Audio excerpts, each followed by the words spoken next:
가난을 뜻하는 헬라어 단어에는요, 페네스라는 단어도 있고요, 프토코스라는 두 단어도 있습니다. 페네스라는 단어는 저축이 없는 상태, 즉 하루 벌어 하루를 살 수 있는 그런 상태를 말하는 단어입니다. 그러니까 모아둔 것이 아무것도 없는 상태를 말하는 것이죠. 반면 푸토코스는 갈급한 상태를 의미합니다.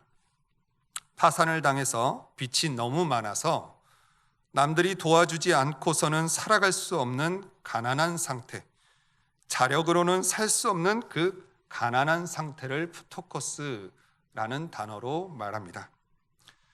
우리가 잘 알고 있는 팔복 중 첫 번째, 가난한 심령에 대해서 말씀하시는데요, 여기서 나오는 가난이라는 단어가 바로 푸토코스라는 단어입니다. 팔복의 첫 번째, 가난한 심령에 대해서 이렇게 말씀하셨습니다. 마태복음 5장 3절의 말씀입니다. 심령이 가난한 자는 복이 있나니 천국이 그들의 것이며. 바로 하나님의 도우심이 없이는 살아갈 수 없는 상태를 말하는 것입니다. 우리가 가난한 심령이라고 말하면 물질적으로 가난해야 한다라고 생각할 수 있을 것입니다. 하지만 여기서 말하는 가난은 물질적인 것만을 의미하는 것은 아닙니다.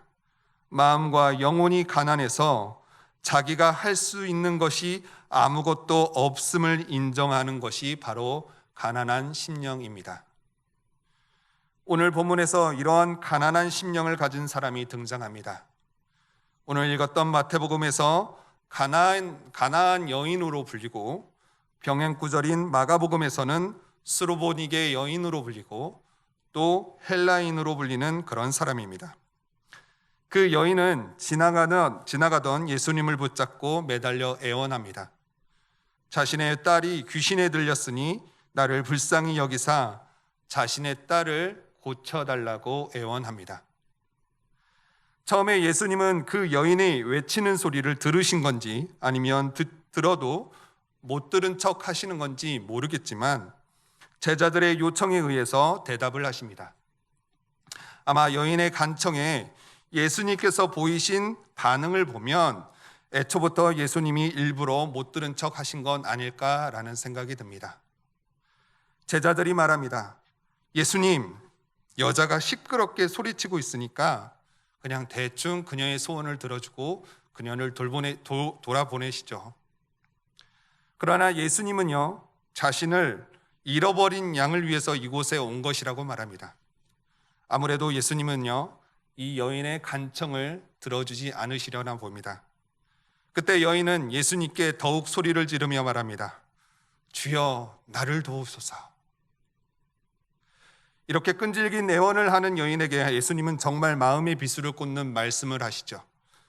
자녀의 떡을 취하여 개들에게 던짐이 마땅치 아니하다. 이 간청을 하는 여인을 개 취급하는 것입니다. 원래 이스라엘 전통 유대인들은 이방인들을 개 취급했던 것은 사실입니다. 하지만 그래도 그렇지 사람의 면전에서 개라고 말하는 것은 안 되는 일이고 욕보이는 일이기도 하죠. 오늘날 그렇게 말했다면요, 인격 모독이라고 말하면서 동네방네 소문날 말입니다. 이토록 과격한 표현을 하시고 또 여인에게 비수꽂는 말을 하면서 그 여인의 간청을 들어주지 않으시려고 했던 예수님. 예수님은 왜 그렇게 하셨을까? 그 이유를 유추해 보면서 결국 예수님께 응답받고 돌아갔던 그 여인의 간청의 비밀이 무엇인지, 그 비결이 무엇인지 오늘 그 은혜를 나누고자 합니다. 먼저 예수님이 왜 그런 반응을 보이셨는지 알아보려면 오늘 본문과 병행 구절인 마가복음 7장 24절의 말씀을 먼저 봐야 알 수 있습니다. 마가는 예수님이 두로와 시돈 지방을 가신 이유를 이렇게 말합니다.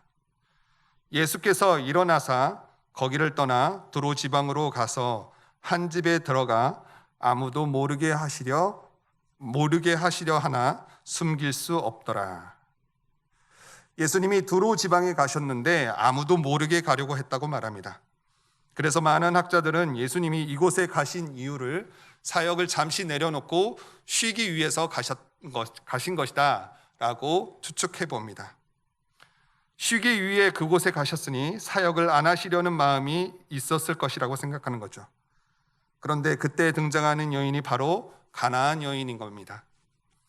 여인은 쉬러 오신 예수님을 보고 막 소리를 친 겁니다. 막 고쳐달라고 애원을 하는 겁니다. 예수님의 첫 번째 반응, 못 본 채 하신 이유는 바로 이러한 이유 때문에 반응하지 않았을 것이다 라고 짐작합니다. 아무래도 학자들의 짐작이 좀 맞는 것 같습니다. 아무리 신이신 예수님도 육체를 가지고 계시니까 그간 사역의 강행군을 펼치던 예수님도 쉼이 필요했던 것 같긴 합니다. 쉼이 필요했던 예수님은 여인의 부르짖음에 무반응으로 대답하시지만 거기에 멈추지 않고 예수님께 더욱 소리를 지릅니다.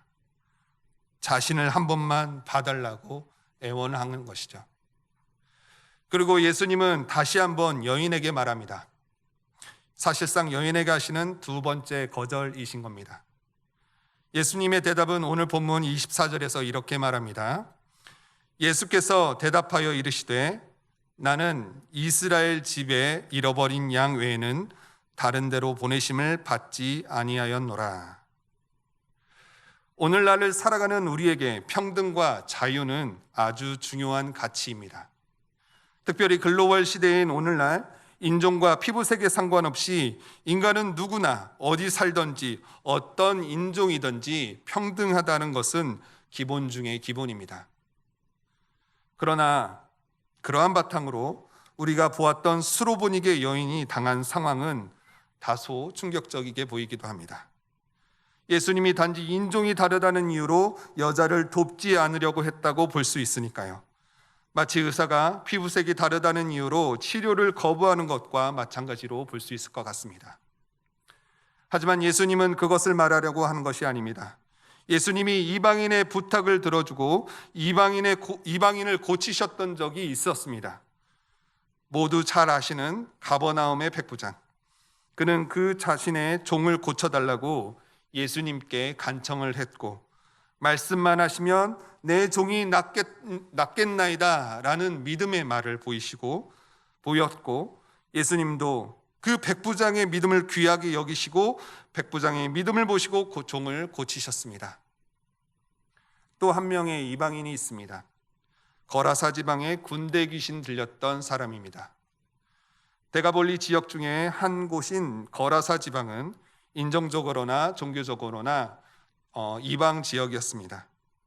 그 이방 지역에서 만났던 거라사 광인도 이방인이었을 것입니다. 그때 예수님이 그 사람을 고치지 않으셨습니까? 아니죠. 거라사 지방에 군대 귀신 들렸던 사람도 고치셨습니다. 예수님은 이미 이방인이라 할지라도 자신에게 오는 사람들을 고치셨고 구원하셨습니다. 그런 예수님께서 수로보니게 여인은 안 고치셨을까요? 예수님이 오늘 본문에서 그렇게 말씀하신 이유는요, 근본적으로 자신의 사명에 대해서 이야기하려고 하신 겁니다. 예수님이 이 땅에 오신 이유는 병을 고치려고 오신 것은 아닙니다. 이 땅에 복음을 선포하기 위해서, 구원하시기 위해서 오신 것인데 그 복음의 통로는 이스라엘이기 때문에 이스라엘이 먼저 복음을 들어야 한다라는 말씀이신 거죠. 쉽게 말하면 예수님은 복음의 메시지를 먼저 이스라엘이 듣고 깨닫기 원하셨습니다. 이것이 예수님이 여인에게 하셨던 말의 의미인 것입니다. 하지만 그 여인은 알아들었을까? 그건 저도 잘 모르겠지만 여인은 예수님의 두 번째 거절임에도 불구하고 포기하지 않고 다시 예수님께 말을 겁니다. 주여 나를 도와주소서 라는 간청은 멈추지 않았습니다. 그때 마지막으로 예수님은 여인에게 비수와 같은 말을 합니다. 수로보니게 여인을 개로 비유한 그 말씀, 이것이 세 번째 거절이었습니다. 이전의 거절이 가벼운 두 번의 잽이었다면 세 번째 거절은 무겁게 들어오는 스트레이트와 같은 펀치를 여인이 맞은 겁니다. 그때 여인의 태도는 어떻습니까? 자신을 바짝 낮추어 엎드렸습니다. 예수님께 엎드려 다시 구합니다. 비수의 말로 인해서 포기하지 않았고요, 낙심하지 않았습니다. 그 여인의 간절함은 멈추지 않았고 사그라들지 않았습니다. 여기 수로보니에게 여인이 예수님께 응답받았던 첫 번째 비결이 있습니다. 그 비결은 자신을 낮추는 데 있습니다. 서두에도 말씀드렸지만 아무리 그래도 그렇지 여인을 개로 표현한 것은 좀 과한다라는 생각은 지울 수 없습니다. 그런데요, 원어로 보면 예수님께서 표현하신 이 개라는 단어는요, 우리가 생각하는 단어와 조금 다릅니다. 성경에서 개라고 표현하면 썩은 고기나 들판을 돌아다니는 좀 더러운 개로 생각해서요, 부정적인 이미지를 가지고 있습니다. 헬라어로는 이러한 개들을 퀴온이라는 단어를 씁니다. 보통 우리가 생각하는 그 부정적인 이미지, 여기서 나온 것입니다.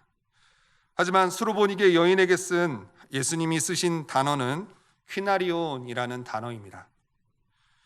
퀴나리온이라는 단어는 개라는 뜻을 하고 있긴 하지만 들판의 개들이 아니라 집에서 키우는 애완견과 같은 개들을 지칭합니다. 그러니까 지저분하고 들판에 썩은 고기를 먹는 개들을 표현하신 게 아니라 집안에서 사람들에게 보호받고 사랑받던 그 사랑스러운 강아지를 표현하신 겁니다. 사실 예수님은 사람들에게 말씀하실 때 주변의 소재들을 가지고 비유로 표현하시긴 합니다. 소재, 소금, 등불, 새, 백합화, 좁은 문, 포도, 열매, 씨앗, 이 모든 것들이 주변에서 흔히 볼 수 있는 것들이었고, 오늘 수로보니게 여인에게 하신 말씀 또한 주변에서 흔히 볼 수 있는 사물을 가지고 이야기하셨을 것입니다. 그럼에도 저는 예수님이 하신 이 말씀에 조금 과한 느낌은 여전히 지울 수 없었습니다. 그런데 어떤 학자들은 이 부분을 이렇게 또 해석합니다. 예수님이 정말 피곤한 몸을 이끌고 여인을 고치지 않을 마음이 있었다면 퀴나리온, 집에서 기르는 그 강아지를 뜻하는 그 단어를 사용하지 않으셨을 것이다.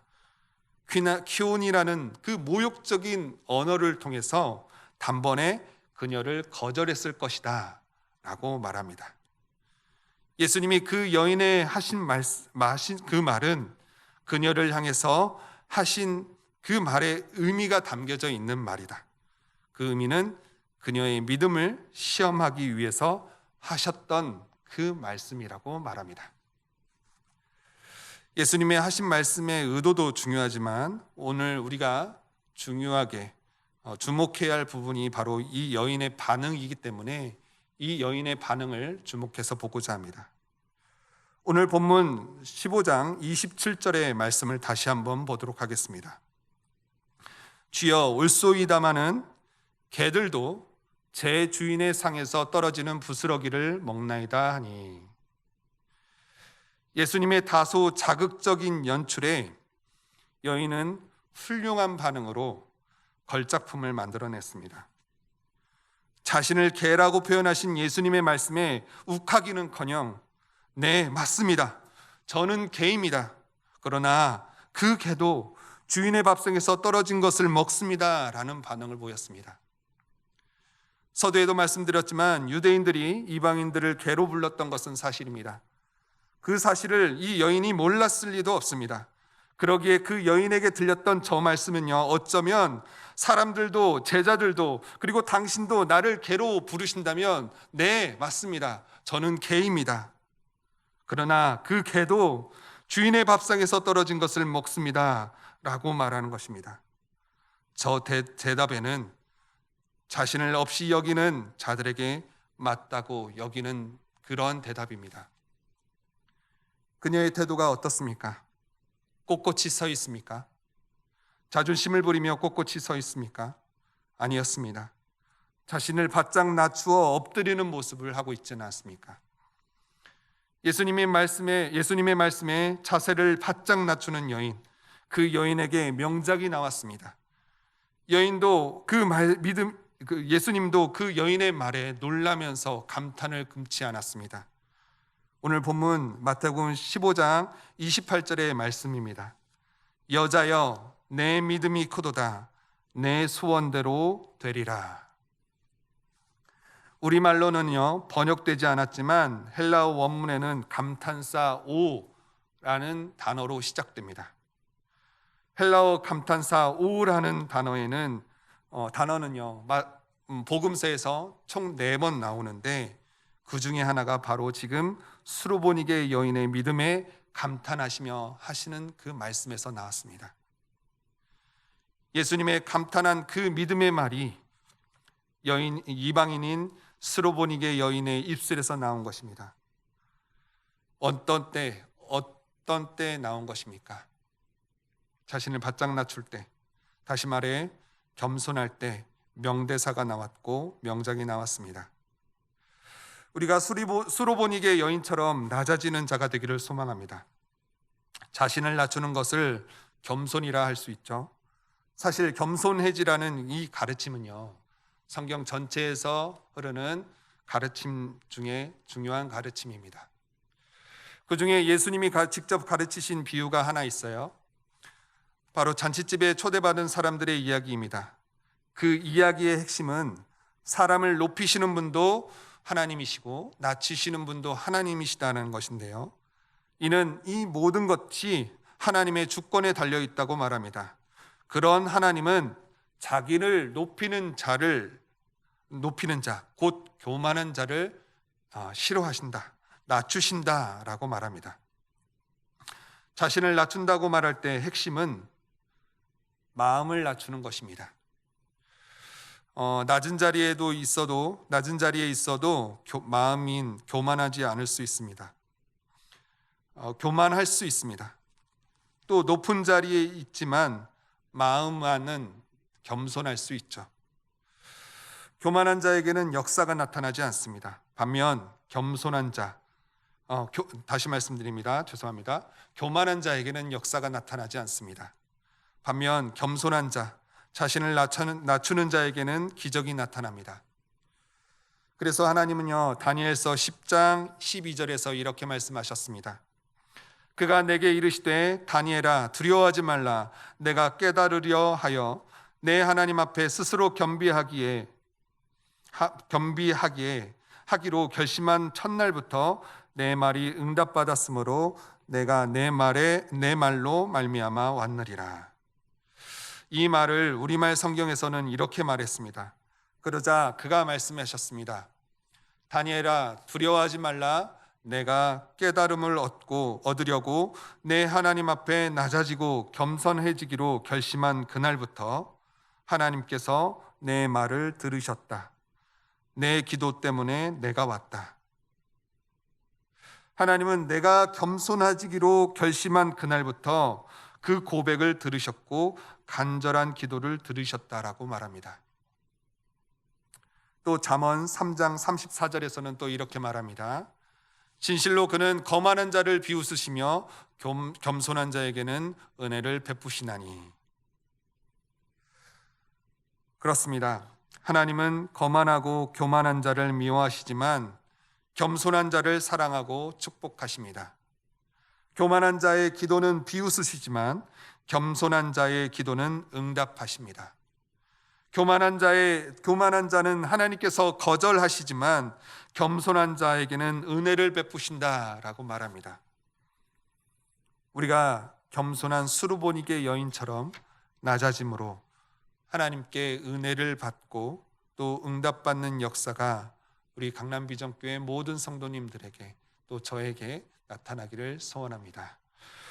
두 번째로 가나안 여인이 응답받았던 비결, 심령이 가난했기 때문입니다. 심령이 가난하다라는 말은 무슨 뜻이었습니까? 서두에도 말씀드렸다시피 가난하다라는 헬라어 단어에는 푸토코스라는 그 단어였죠. 그 단어의 의미는 도움이 없이는 살아갈 수 없는 상태를 의미했습니다.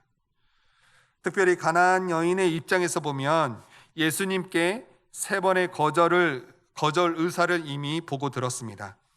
그 중에서 마지막 말씀은 너무 치명타였죠. 그럼에도 그녀는 자신의 딸을 고치고자 하는 간절함이 있었습니다. 예수님이 자녀의 떡을 개들에게 던져주는 것이 마땅치 아니하다라고 말씀하셨을 때 그녀가 원했던 것은 온전한 떡이 아니었습니다. 그녀가 원한 것은 떡의 부스러기였습니다. 자녀들이 먹다 남긴 것, 먹다 흘린 것, 온전치 않은 것, 그러한 것이라도 괜찮으니 자신에게도 나눠달라는 것이었습니다.